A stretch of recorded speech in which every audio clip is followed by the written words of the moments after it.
All right, guys, Cubby here with what I think is a review that a lot of people have been waiting for.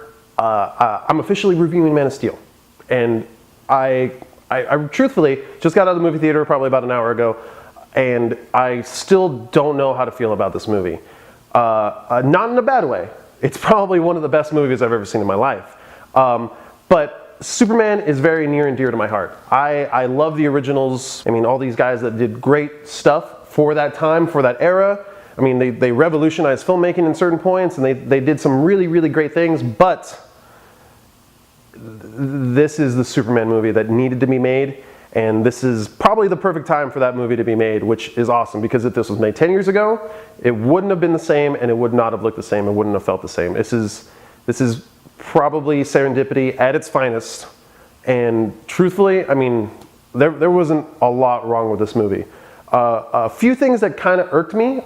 They change a few kind of necessary, I wouldn't say necessary, but they change a lot of things that are very classic to Superman tradition in terms of, you know, who knows his identity and this and that. And I mean, for the most part, those are great, like classic things, like themes and stuff, and it's awesome to have.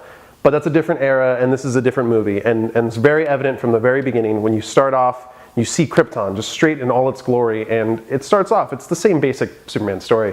They don't dwell on it. They don't dwell on all the little origin things that you need to know. I mean, if anything, it feels kind of like Superman Birthright in that sense, where you get his history, but you know that Superman has been around. You understand that he's a character that's gone through things and goes through things, and this is just showing the main big points in his life where he really feels things, and he feels like he's human. He feels like he's Kryptonian. He goes through all this pain and tragedy. They handle those scenes really, really well in this movie. And I mean, straight up, within the first 10 minutes, I was crying like Star Trek 1. And then within half of the movie, there's a huge bomb that's dropped on you, and it's just right in the heart, just wrenching it out. I mean, it really is powerful, and it really, really messes you up. But still, it's one of those great things about a movie like this, that it can do that to you. It can make you feel things you didn't think you would feel in a Superman movie.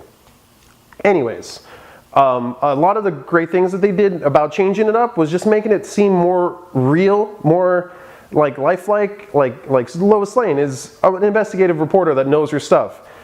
It's definitely shown that she knows her stuff, and she's not dumb at all. There's never for a second you think, oh, well, Lois Lane is, I can't take credit, you know, I can't give her the respect that she expects, but no, she totally is a kick-ass character in this movie, and I love it. Amy Adams does a great job as her. And Henry Cavill as Superman, I'm a huge fan of him ever since I started watching Tudors. I thought he was awesome as Robert Brandon. He's just a great character. He has a great personality. He's really charming in that role. And in this, he's Clark, but the vulnerable Clark, the Clark that like you feel bad for, and the Clark that you want to like cheer up because he's so sad that he can't be a normal person. He wants to be a normal person as a kid, and they show it. And it's great because he just wants it so bad.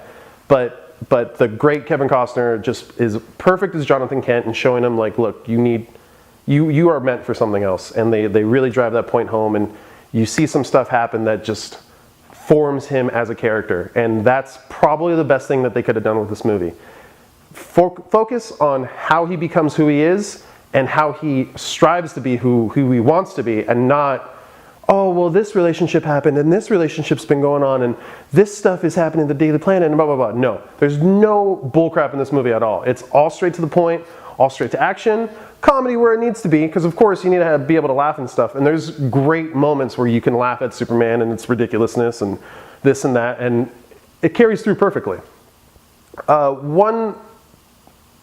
One thing that really stood out to me was just the care and attention to making it seem like, yeah, this can totally happen. This Zod showing up and wanting to not necessarily conquer the Earth, but he wants to do what he is meant for, and it's great. It's a great motivation for a villain, and they show Superman just beating the crap out of people, which is what needed to happen. I mean, the original movies look like Teletubby episodes compared to this movie. It's amazing. They really focus on how he would fight, how he would learn how to fight, how the other people would learn how to fight, how everyone adapts to the different environments they're in. And They don't have kryptonite, which is kind of weird, and it's not really a spoiler. It could possibly show up later in sequels. I mean, we already have a sequel announced, so it might show up then, but he does have weaknesses, and they show him, and they exploit him, and they go for it, and it works. He's vulnerable at times, and he has to be, or else it really doesn't make sense.